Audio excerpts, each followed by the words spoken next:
ATS. ATS एक ऐसी process है जिसमें सारे NADH2 और FADH2 जो कहाँ बने थे पूरे सेलुलर रेस्पिरेशन में, वो आने वाले कहाँ पे, इनर माइटोकॉन्ड्रियल में। इनर माइटोकॉन्ड्रियल मेम्ब्रेन में आके वो जो एक रिएक्शन में एंटर करेंगे जिसका नाम है ATS, electron transport system. Electron transport system जो NADH2 और FADH2 है इसके कन्वर्ट करेगा NAD+ और FAD+। कैसे कन्वर्ट करेगा, उनमें से हाइड्रोजन निकाल देगा।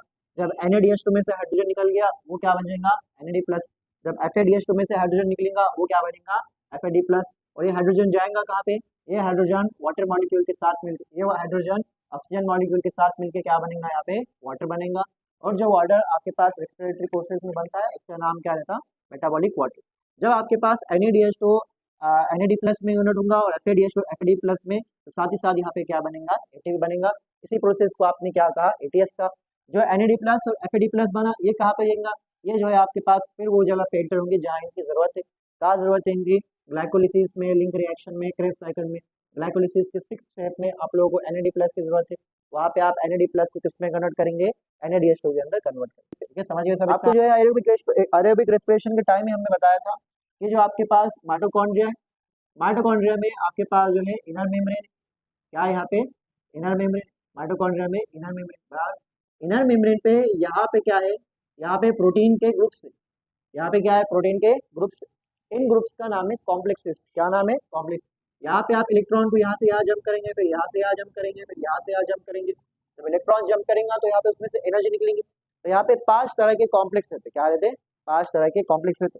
तो हम यहाँ पे ये लिखने वाले कि कॉम्प्लेक्सेस, क्या लिखने वाले आते हैं हम, कॉम्प्लेक्स लिखने वाले। और कॉम्प्लेक्स के अंदर कौन से प्रोटीन्स है वो लिखने वाले हम। इसका मतलब क्या रहेगा, इनके कॉम्पोनेंट।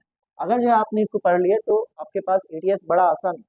एटीएस बड़ा आसान है। एटीएस में सिर्फ क्या करना है, प्रोटीन लिखना है सारे, और प्रोटीन पे किसको जंप कराना है, इलेक्ट्रॉन को जंप कराना है लाइन से एकदम। तो ये वाला पार्ट जिसको याद हो गया उसको एटीएस भी पूरा आ गया। ये वाला पार्ट को सिर्फ आपको लिखना है, उसके बाद इलेक्ट्रॉन इसके ऊपर जंप कराना है। ठीक है, तो पहला जो आपके पास कॉम्प्लेक्स रहेगा, पहला जो आपके पास कॉम्प्लेक्स है उसको हम बोलते हैं कॉम्प्लेक्स 1। क्या नाम है इसका, कॉम्प्लेक्स 1। कॉम्प्लेक्स 1 के अंदर कौन से प्रोटीन है, कॉम्प्लेक्स 1 के अंदर FMN है। क्या है, FMN। और साथ ही साथ यहाँ पे FES है।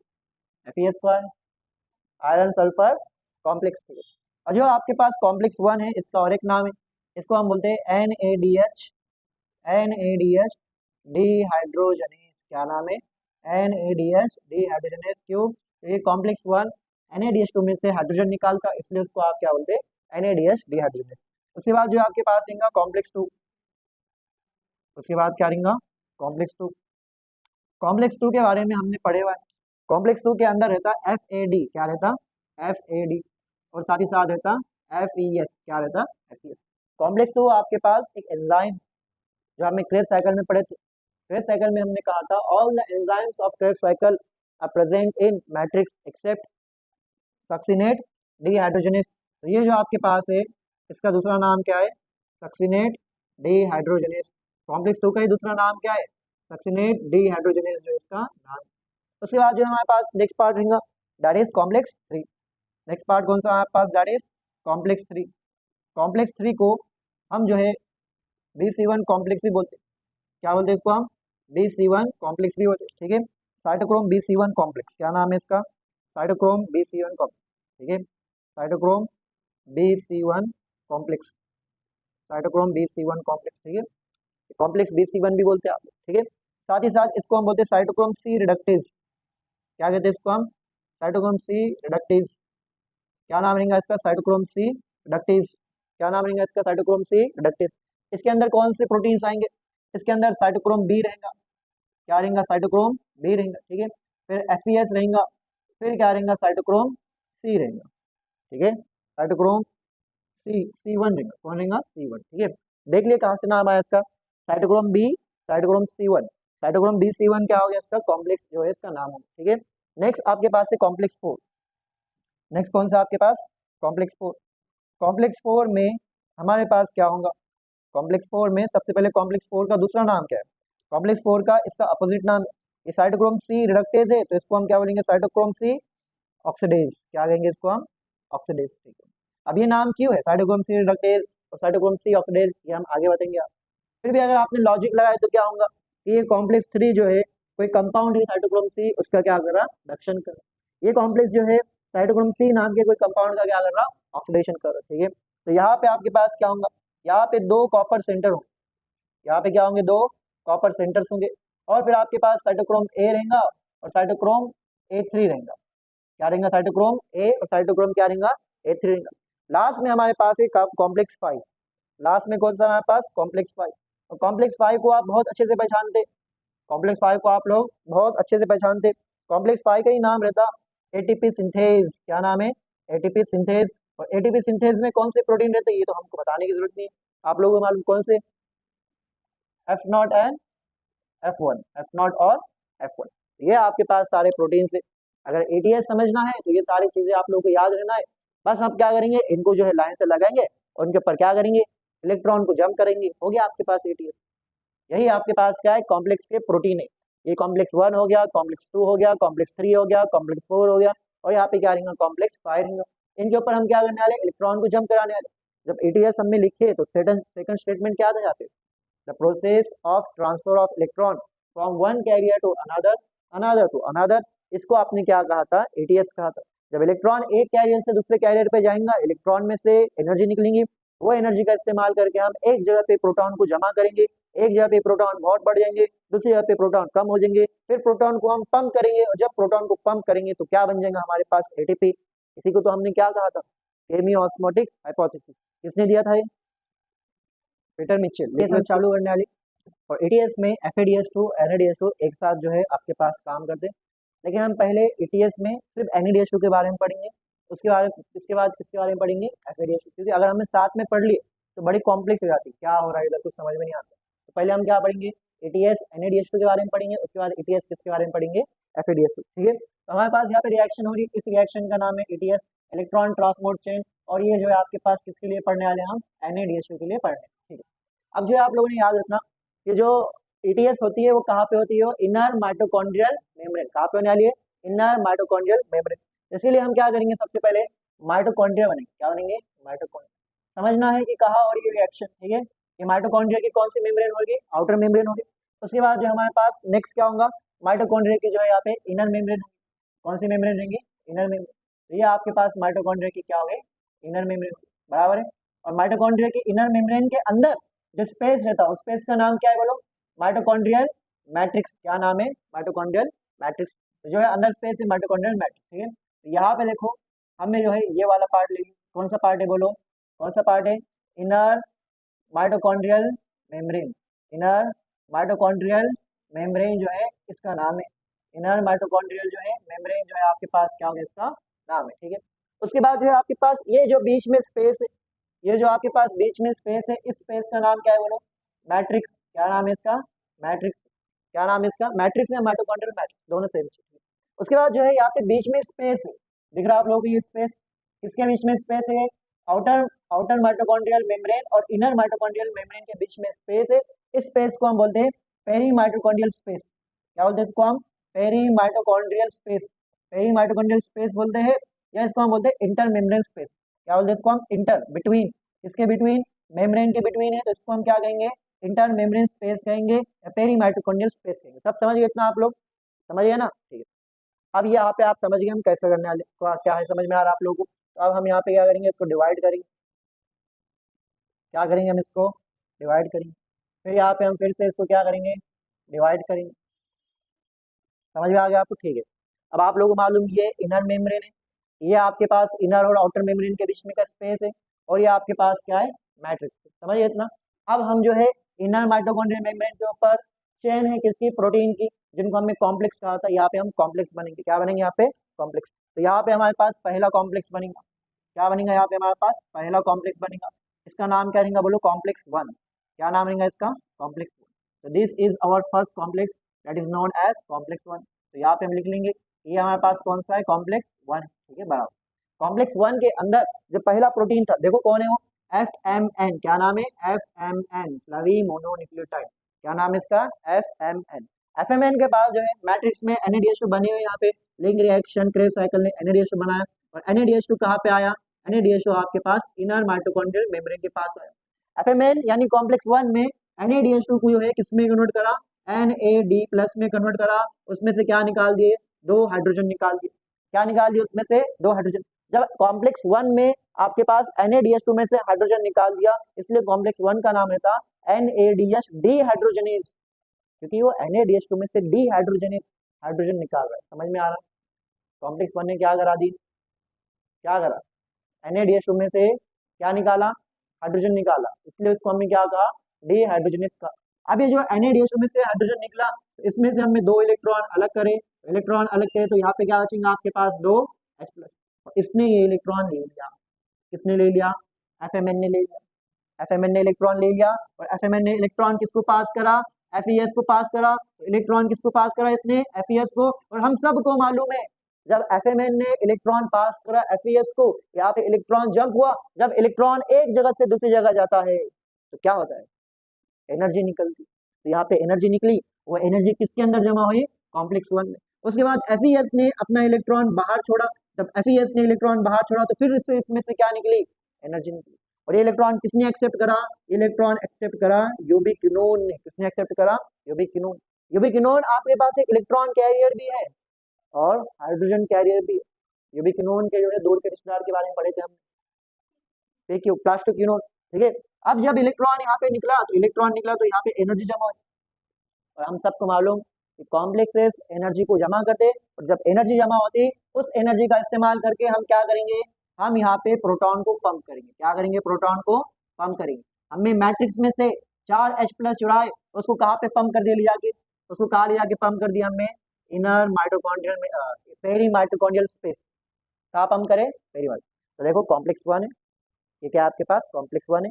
कॉम्प्लेक्स 1 में NaDH2 आया, वो NAD+ में कन्वर्ट हुआ, उसमें से हमने इलेक्ट्रॉन निकाले। इलेक्ट्रॉन FMN के पास गया, FMN से FES के पास गया, एनर्जी रिलीज हुई, कॉम्प्लेक्स 1 में जमा हुई। और FES से इलेक्ट्रॉन बाहर निकला, एनर्जी रिलीज हुई, कॉम्प्लेक्स 1 में जमा हुई। एनर्जी का इस्तेमाल करके कॉम्प्लेक्स 1 में मैट्रिक्स से 4 H+ फेंका और कहा डाल दिया उसको, पेरी माइटोकॉन्ड्रियल स्पेस में। पेरी माइटोकॉन्ड्रियल स्पेस में अब आपके पास प्रोटॉन ज्यादा है और मैट्रिक्स में क्या हो गया, चार्ज कम हो गया। बराबर, इतना समझ गए आप लोग। अभी आपके पास एक कंपाउंड है, इस कंपाउंड का नाम क्या है, यूबिक्विनोन। क्या नाम है इसका, यूबिक्विनोन। यूबिक्विनोन आपके पास कन्वर्ट होगा UqH2 में। किसमें कन्वर्ट होगा, UqH2।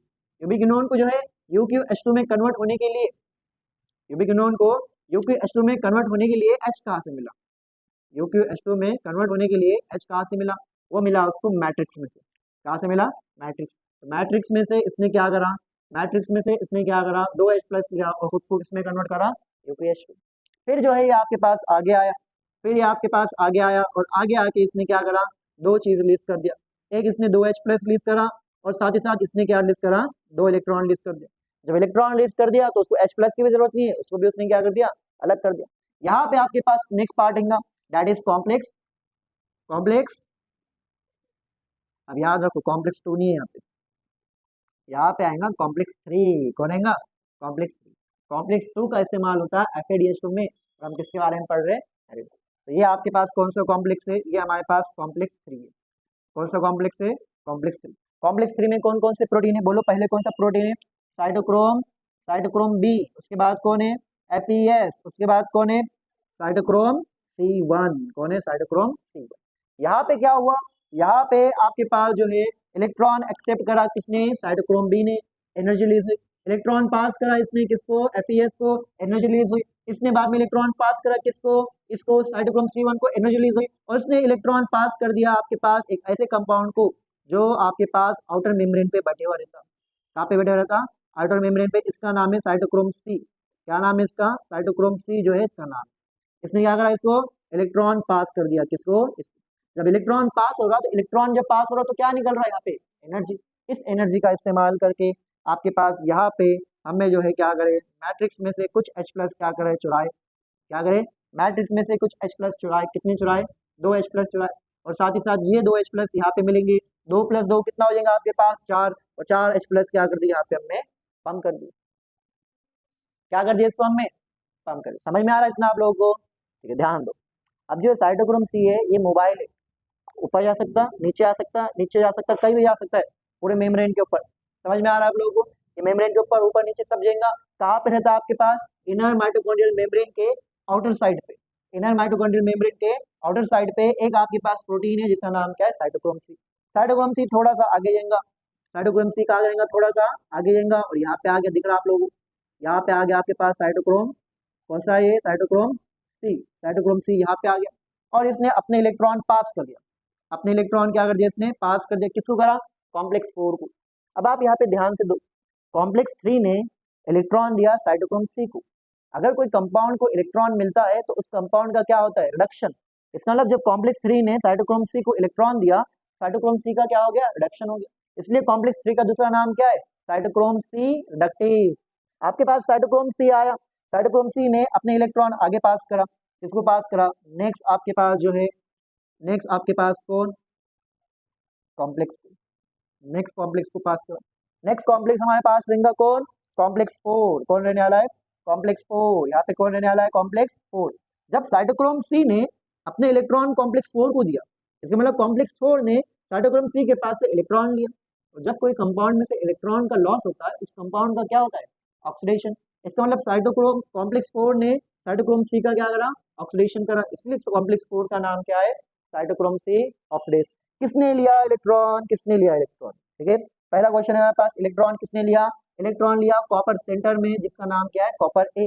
फिर इलेक्ट्रॉन पास हुआ कहाँ पे, इलेक्ट्रॉन पास हुआ आपके पास साइटोक्रोम, साइटोक्रोम ए के पास। फिर इलेक्ट्रॉन पास हुआ किसके पास, साइटोक्रोम ए3 के पास, साइटोक्रोम ए3 के पास। फिर इलेक्ट्रॉन पास हुआ कहाँ पे, साइटोक्रोम सॉरी कॉपर बी के पास, कहाँ पे पास होगा, कॉपर बी के पास। फिर इलेक्ट्रॉन कहाँ पे पास हुआ, कॉपर बी। फिर इलेक्ट्रॉन आपके पास आगे गया, कहाँ गया, हमने लिंक रिएक्शन, हमने ग्लाइकोलिसिस पढ़ ली, हमें लिंक रिएक्शन पढ़ ली, हमें क्रेब साइकिल पढ़ ली, हमें ईटीएस आधे से ज्यादा कंप्लीट हो गई, 90% हो गई, लेकिन अभी तक कौन नहीं दिखा हमारे को, ऑक्सीजन, ऑक्सीजन अभी तक नहीं दिखा। ऑक्सीजन का रोल बहुत ही छोटा सा है लेकिन बहुत ही इंपॉर्टेंट। ऑक्सीजन का रोल है last electron acceptor and last proton acceptor. क्या रोल है उसका, लास्ट इलेक्ट्रॉन एक्सेप्टर और लास्ट प्रोटॉन एक्सेप्टर। पूरे एटीएस में एकदम लास्ट में जो इलेक्ट्रॉन आपके पास एक्सेप्ट करने वाला है वो कौन है, आपके पास ऑक्सीजन। ये क्या करेगा, आपके पास इलेक्ट्रॉन को एक्सेप्ट करेगा, आपके पास हाफ ऑक्सीजन इलेक्ट्रॉन को क्या करेगा, एक्सेप्ट करेगा। और जो है आपके पास फिर जो है किसको एक्सेप्ट करेगा, यहाँ पे 2H+ को एक्सेप्ट करेगा और आपके पास H2O बन जाएगा। और आप सबको मालूम इस H2O का नाम क्या है, क्या नाम है इसका, मेटाबॉलिक वाटर। क्या नाम है इसका, मेटाबॉलिक वाटर जो है इसका नाम, बराबर। जब आपके पास इलेक्ट्रॉन पर इलेक्ट्रॉन जंप कर रहा है, यहाँ से यहाँ, यहाँ से यहाँ, यहाँ से यहाँ, तो इलेक्ट्रॉन में से क्या रिलीज हो रही, एनर्जी रिलीज हो रही। क्या रिलीज हो रही, इलेक्ट्रॉन में से एनर्जी रिलीज हो रही। और यही एनर्जी का इस्तेमाल करके, यही एनर्जी का इस्तेमाल करके आपके पास कॉम्प्लेक्स 4 जो है क्या करेगा, यहाँ से 4H+ लेगा और उसको कहाँ पे पंप कर देगा, बोलो कहाँ पे पंप कर देगा, आपके पास matrix, sorry peri mitochondrial space में 4H+ क्या कर दिया, यहाँ से पंप कर दिया। अब यहाँ पे देखो आप क्या हुआ, यहाँ पे H+ बढ़ते हुए गए और यहाँ पे H+ क्या हो गया, कम होते गए। एक जगह पे H+ बढ़ गया, एक जगह पे H+ क्या हो गया, कम हो गया। तो हमारे पास लास्ट में जो है आपके पास एक प्रोटीन बचे हुआ है, उस प्रोटीन का नाम क्या है, बोलो, उसका नाम है F1। क्या नाम है, F1। और F1 के सामने कौन चिपके हुआ है, F1 के सामने कौन चिपके हुआ है, यहाँ पे चिपका हुआ है F0, सॉरी F0, ये F0 है और F0 के सामने कौन चिपके हुआ है, F1 चिपके। अब यहाँ पे आपके पास क्या होगा, अब यहाँ पे क्या होगा, हम यहाँ पे 4H+ उठाएंगे और 4H+ को हम क्या करेंगे, पेरी माइटोकॉन्ड्रियल स्पेस से मैट्रिक्स में क्या करेंगे, पंप करेंगे। जब 4H+ को आप पेरी माइटोकॉन्ड्रियल स्पेस से मैट्रिक्स में पंप करेंगे तो आपके पास क्या होगा, आपके पास यहाँ पे क्या होगा, ADP+ IP से जो है आपके पास क्या बनेगा, ATP बनेगा। और इस तरह आपके पास क्या बन गया, ATP बन गया। तो ईटीएस में क्या करा आपने, ईटीएस में इलेक्ट्रॉन को जम करा एक जगह से दूसरी जगह। जब इलेक्ट्रॉन जम करा एनर्जी निकली, एनर्जी का इस्तेमाल करके एक जगह पे प्रोटॉन को जमा करे। जब बहुत सारे प्रोटॉन एक जगह पे जमा हो गए उसको आपने अपोजिट डायरेक्शन में पंप करे, और जब अपोजिट डायरेक्शन में पंप करे तो आपके पास एडीपी से क्या बन गया, एटीपी। समझ गए आप लोग, समझिए ना, इसको लिख लो आप लोग। ईटीएस पढ़े NADH2 के लिए। तो ईटीएस सिंपलेस्ट फॉर्म में क्या है, ईटीएस आपके पास हम प्रोटीन को अरेंज करेंगे और प्रोटीन के ऊपर इलेक्ट्रॉन को क्या करेंगे, जंप करेंगे। जब इलेक्ट्रॉन एक प्रोटीन से दूसरे प्रोटीन यानी एक इलेक्ट्रॉन कैरियर से दूसरे इलेक्ट्रॉन कैरियर पे जंप होगा तो इलेक्ट्रॉन में से एनर्जी निकलेंगी, वही एनर्जी को एक्यूमुलेट करेगा कॉम्प्लेक्स। और जब एनर्जी एक्यूमुलेट हो जाएंगी वो एक्यूमुलेटेड एनर्जी का इस्तेमाल करके कॉम्प्लेक्स पंप करेगा प्रोटॉन को, कहाँ से कहाँ, मैट्रिक्स से पेरी माइटोकॉन्ड्रियल स्पेस के अंदर, ठीक है। इसको ही हम यहाँ पे लिखेंगे। सबसे पहले आपके पास कौन था, FMN, ठीक है। FMN of complex 1, Fmn of complex 1 takes electron takes electron takes electron from, कहाँ से लिया था, NaDH2 से. Fmn of complex 1 takes electron from NaDH2 and pass it to FeS, leading to leading to leading to release of energy from electron. This electron is further passed out from complex from pass out from complex 1 leading to release of energy, using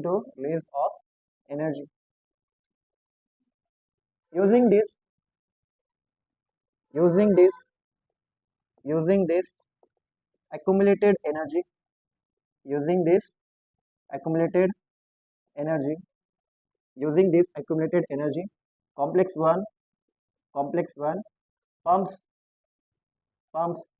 4H plus from matrix to perimitochondrial space,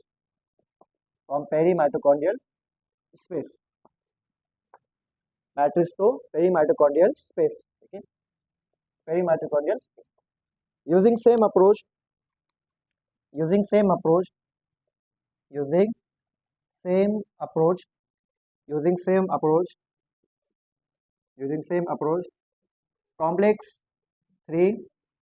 complex 3 and complex 4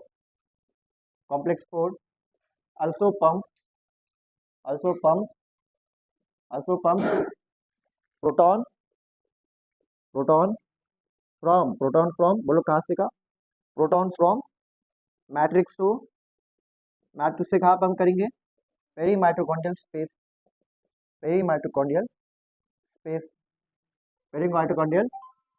ठीक है, perimitochondrial space, ठीक है.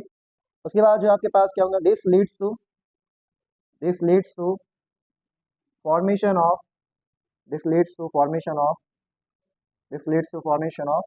proton gradient, ठीक है. This leads to formation of proton gradient, breaking of which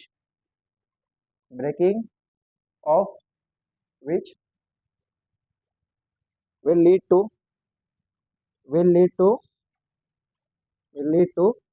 ATP formation, ठीक है. देख लो इसको आप लोग, ठीक है. तो देखो यहाँ पे एक साइड पे आपके पास क्या हो गया, पेरीमाइटोकॉन्ड्रियल स्पेस हो गया. क्या हो गया यहाँ पे, पेरीमाइटोकॉन्ड्रियल स्पेस हो गया. पेरीमाइटोकॉन्ड्रियल स्पेस यानी जो है आउटर मेम्ब्रेन और इनर मेम्ब्रेन माइटोकॉन्ड्रिया की, उसके बीच में का स्पेस. इसको और क्या नाम दे सकते हैं, इंटर मेम्ब्रेन स्पेस भी दे सकते हैं, ठीक है. तो दोनों इसके नाम. और एक साइड पे आपके पास क्या हो गया, मैट्रिक्स हो गया. एक साइड पे क्या हो गया, मैट्रिक्स हो गया. अब यहाँ पे हमें ETS का इस्तेमाल करके यहाँ पे जो है H प्लस का कॉन्सेंट्रेशन क्या कर दिए, बढ़ा दिए. हाई H प्लस हो गया. हाई H प्लस है तो pH कैसा रहेगा, यहाँ पे लो pH रहेगा. और यहाँ पे जो बार बार हमने यहाँ से H प्लस लिए थे, इसकी वजह से यहाँ पे लो H प्लस हो गया. और यहाँ पे आपके पास pH कैसा हो गया, हाई pH हो गया. हाई pH याद आ रहा ना आप सबको, ये सब पढ़े हुआ है हमने पहले से, ठीक है. हमने आप लोगों को बताया था कि where is ATP form, ETS, how is ATP form, chemiosmotic hypothesis, जो कहता है एक जगह पे H प्लस बढ़ाओ, दूसरी जगह पे H प्लस कम करो, फिर H प्लस को फ्लो करा दो और आपके पास क्या बन जाएगा, ATP बन जाएगा. बराबर है. अब यहाँ पे क्या हुआ कि हमने पेरीमाइटोकॉन्ड्रियल स्पेस से मैट्रिक्स के अंदर क्या करे, H प्लस को फ्लो कराए. कितने H प्लस को फ्लो कराए, 4 H प्लस को हमने फ्लो कराए, तब जाके हमारे पास क्या बनेगा, एक ATP बनेगा. बराबर है. लेकिन जो है आपके पास यहाँ पे किसका इस्तेमाल होने वाला फ्लो कराने के लिए, कॉम्प्लेक्स 5 का. और ये कॉम्प्लेक्स 5 का और एक नाम क्या है जो हमने वहाँ पे लिखे थे, ATP सिंथेज. ऐसा आपके पास एंजाइम जो ATP की सिंथेसिस करेगा, इसलिए नाम क्या है इसका, ATP सिंथेज है. और जब यहाँ पे 4 H प्लस यहाँ पे जाएंगे तो यहाँ पे आपके पास क्या बनेगा, एक ADP से क्या बनेगा, ATP बनेगा. तो ये आपके पास क्या हो गया, ATP सिंथेसिस हो गई. किसके थ्रू हुआ, ETS. तो ETS का पूरा इस्तेमाल करते आप कॉन्सेंट्रेशन ग्रेडियंट बनाने का, किसका, H प्लस का. और जब ये बन गया तो इसको हम तोड़ेंगे, किसका इस्तेमाल करके, कॉम्प्लेक्स 5 का. और जब ये टूटेगा किसकी हेल्प से टूटेगा, एटीपी सिंथेस से। तो आपके पास क्या बन जाएगा, एटीपी बन जाएगा। लिख लो इसको आप लोग। फिर हम FADH2 के बारे में पढ़ेंगे।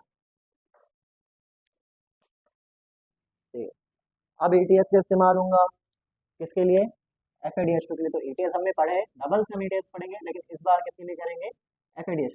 देखो दोनों साथ में काम करते हैं, लेकिन आसानी समझने के लिए आसान है ना, इसलिए हम दोनों को अलग अलग पढ़ेंगे। ठीक है, जब आप NCERT में डायग्राम देखना, बड़ी कंफ्यूजिंग डायग्राम है, इसलिए यहाँ पे कंफ्यूजन नहीं होना, इसलिए हम क्या कर रहे हैं, अलग से पढ़ रहे हैं। ठीक है, अब जो हमने बता दिए थे आपको कि कैसे इसको हम डिवाइड करेंगे। कि पहले क्या रहेंगे यहाँ पे आपके पास, इनर माइटोकॉन्ड्रियल मेम्ब्रेन। क्या रहने वाला है यहाँ पे, इनर माइटोकॉन्ड्रियल मेम्ब्रेन। अब यहाँ पे डबल से माइटोकॉन्ड्रिया नहीं बनेंगे, ठीक है, क्योंकि आप लोग समझ गए। यहाँ पे क्या रहने वाला है, इनर माइटोकॉन्ड्रियल मेम्ब्रेन होगा। यहाँ पे क्या होगा, मैट्रिक्स। और यहाँ पे क्या होगा आपके पास, peri mitochondrial space. Peri mitochondrial space, ठीक है, पेरी माइटोकॉन्ड्रियल स्पेस जो है यहाँ पे होगा, peri mitochondrial space, peri mitochondrial space. ठीक है, उसके बाद यहाँ पे हम इसको डिवाइड कर लेंगे। ये आपके पास इस तरह डिवीजन हो गया ऐसे, ठीक है, और यहाँ पे भी इसको हम डिवाइड कर लेंगे। तो दिस इज डिवीजन है। ठीक है, अब जो हमारे पास पहला जो आपके पास था यहाँ पे कॉम्प्लेक्स 1, ये हमारे पास क्या हुआ, कॉम्प्लेक्स 1। कॉम्प्लेक्स 1 में क्या है, यहाँ पे FMN है, और क्या है यहाँ पे FES, बराबर। तो ये कॉम्प्लेक्स 1 है, और इस तरह यहाँ पे फ्लो होता है FMN से FES में। ये आपके पास कौन सा कॉम्प्लेक्स हुआ, कॉम्प्लेक्स 1 होगा। ठीक है, दिस इज कॉम्प्लेक्स 1। ये हो गया हमारे पास कॉम्प्लेक्स 1। कॉम्प्लेक्स 1 के बाद हमने कौन सा कॉम्प्लेक्स लिखे थे, कॉम्प्लेक्स 3 लिखे थे। तो कॉम्प्लेक्स 3 में क्या क्या आता, बोलो, कॉम्प्लेक्स 3 में क्या क्या आया था, साइटोक्रोम, साइटोक्रोम बी, उसके बाद कौन था, साइटोक्रोम, साइटोक्रोम बी था, उसके बाद क्या था, FES था, उसके बाद कौन था, साइटोक्रोम C1, बराबर है, समझ गए। ठीक है, तो ये जो आपके पास ऊपर जो कॉम्प्लेक्स है इसका नाम क्या है, कॉम्प्लेक्स 1, और जो नीचे हमने जो कॉम्प्लेक्स बनाया उसका नाम क्या है, कॉम्प्लेक्स 2।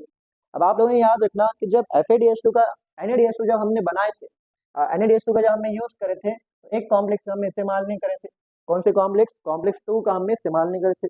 तो इसी तरह जो है आपके पास ये जो कॉम्प्लेक्स है इसका नाम क्या है, कॉम्प्लेक्स 1, जिसमें क्या था आपके पास, FMN था, और क्या था, FES। यहाँ पे इसका इस्तेमाल नहीं होने वाला, यहाँ पे इसका इस्तेमाल नहीं होने वाला, सिर्फ यहाँ पे हम लिख देंगे कि यहाँ पे इसका इस्तेमाल नहीं होने वाला, इतना आप लोगों ने याद रखना। ये जो कॉम्प्लेक्स है आपके पास इसका नाम क्या है, कॉम्प्लेक्स 3 है। क्या नाम है इसका, कॉम्प्लेक्स 3, और साथ ही साथ इसको आप क्या बोलते हैं, साइटोक्रोम C रिडक्टेज नाम दिए थे आपने। ठीक है, इसके बाद हमारे पास नेक्स्ट कॉम्प्लेक्स है। यहाँ पे आपके पास पहली बार ये कॉम्प्लेक्स आया, इस कॉम्प्लेक्स का नाम है कॉम्प्लेक्स 2। क्या नाम है इसका, कॉम्प्लेक्स 2। कॉम्प्लेक्स 2 में क्या था, अगर आप लोग याद है, तो एक FAD था और दूसरा क्या था आपके पास, FES था। कॉम्प्लेक्स 2 में क्या था, FAD था और FES था। अब आप लोग याद रखो कि हमने क्रेब्स साइकिल पढ़ी थी, तो क्रेब्स साइकिल में कहा था all the enzymes of Krebs cycle are present in the matrix except one. वो कौन सा था, सक्सिनेट डिहाइड्रोजनेस, और इसी का नाम क्या है, सक्सिनेट डिहाइड्रोजनेस। सक्सिनेट डिहाइड्रोजनेस का काम कहा था, जब आप किसको किस में कन्वर्ट कर रहे थे, सक्सिनेट को कन्वर्ट कर रहे थे फ्यूमेरेट में, सक्सिनेट को कन्वर्ट कर रहे थे फ्यूमेरेट में। तो जब यहाँ पे आप किसको कन्वर्ट करेंगे, सक्सिनेट तो फ्यूमेरेट में, तो ये वाला स्टेप कहाँ पे होने वाला आपके पास, इनर माइटोकॉन्ड्रियल मेम्ब्रेन में। ये आपके पास यहाँ पे क्या है, सक्सिनेट है, जो किसमें कन्वर्ट हुआ, फ्यूमेरेट में हुआ। तो फ्यूमेरेट में हुआ तो यहाँ पे कौन बना आपके पास, FADH2 बना था।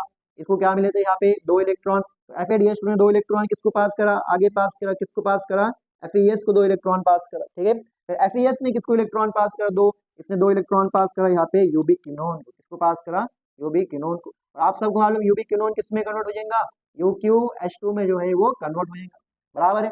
अब ये UQH2 में कन्वर्ट कैसे हुआ, क्योंकि इसको क्या मिला यहाँ पे, इसको यहाँ पे क्या मिला, यहाँ पे H+ मिले। क्या मिले इसको, H+, 2 H+ मिले, कहाँ से, मैट्रिक्स में से, तब जाके वो किसमें कन्वर्ट हुआ, UQH2 में। फिर UQH2 ने क्या करा, यह UQH2 ने 2 काम करा, एक तो इसने 2 इलेक्ट्रॉन रिलीज करा, क्या रिलीज करा, 2 इलेक्ट्रॉन, और साथ ही साथ क्या रिलीज करा, यहाँ पे 2 H+ रिलीज करा। ये इलेक्ट्रॉन किसने ले लिया, ये इलेक्ट्रॉन साइटोक्रोम B ने ले लिया। किसने ले लिया, इलेक्ट्रॉन साइटोक्रोम B ने जो है ये इलेक्ट्रॉन ले लिया। फिर साइटोक्रोम B ने इस इलेक्ट्रॉन को कहाँ पे पंप करा, कहाँ पे पंप करा, FES के पास। फिर FES ने जो इलेक्ट्रॉन कहाँ पे पास करा, कहाँ पे पास करा, यहाँ पे साइटोक्रोम C1 के पास।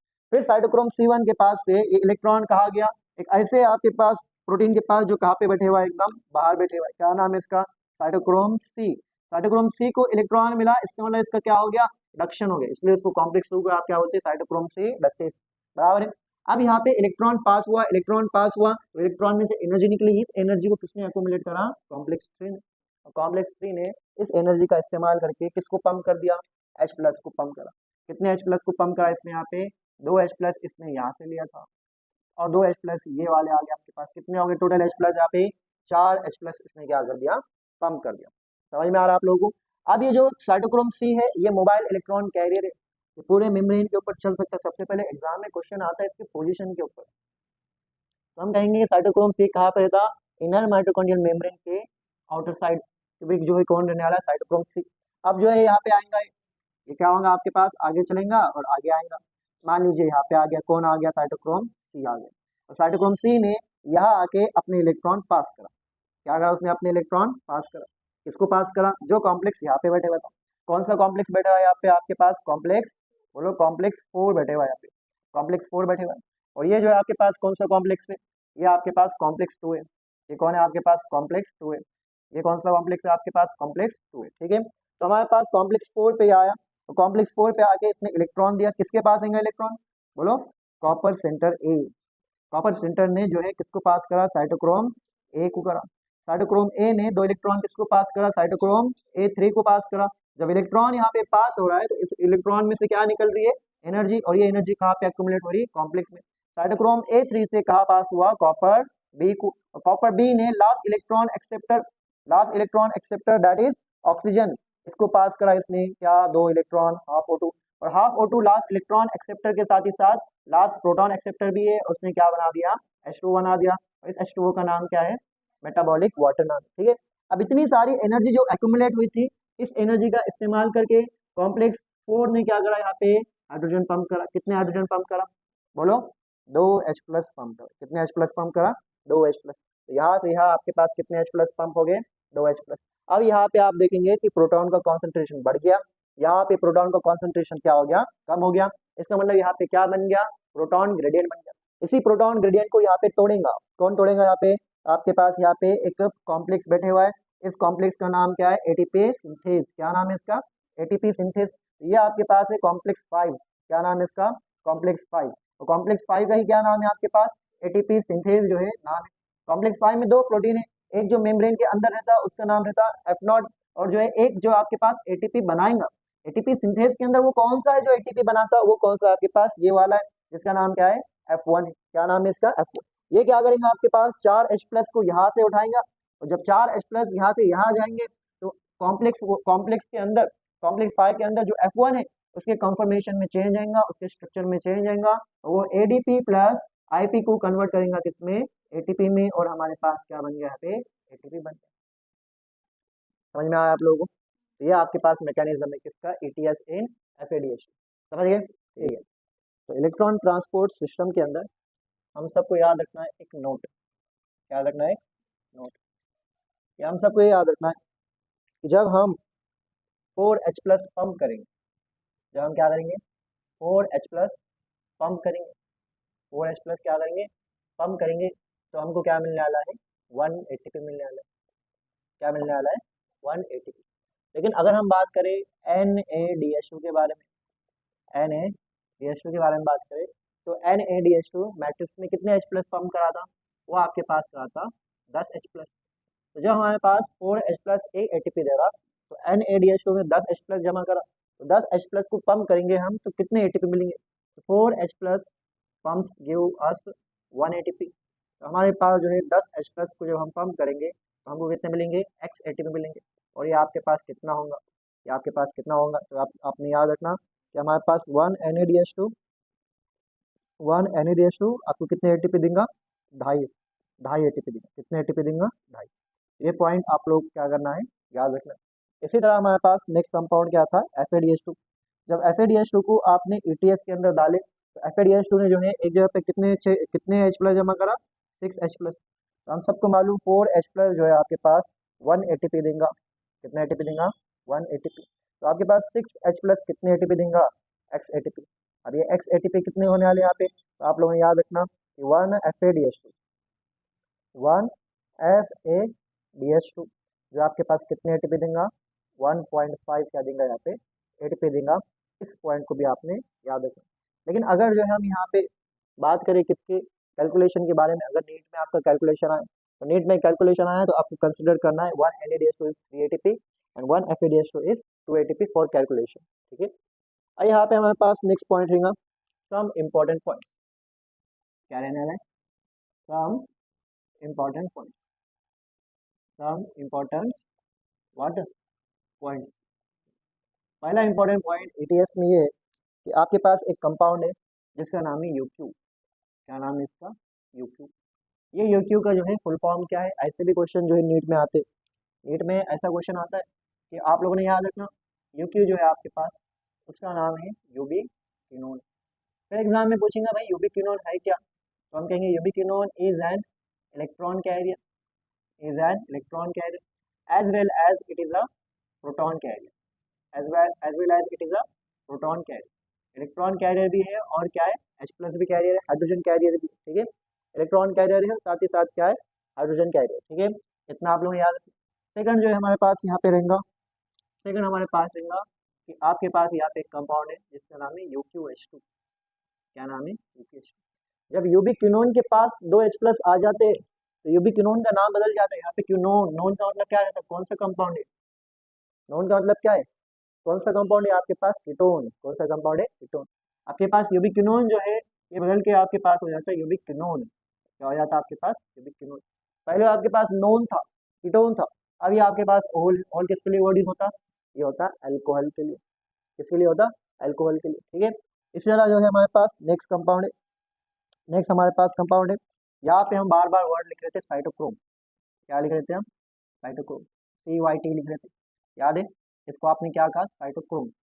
साइटोक्रोम जिसको शॉर्ट फॉर्म में क्या लिखा है आपने? CYT। Cytochrome C, cytochrome C1, cytochrome B, cytochrome B6, cytochrome F। अब साइटोक्रोम होता क्या? ये तो मालूम आप सबको क्या रहता? Iron containing compound, iron containing compound. Iron containing compound को आप क्या कहेंगे? क्या कहेंगे? साइटोक्रोम कहेंगे।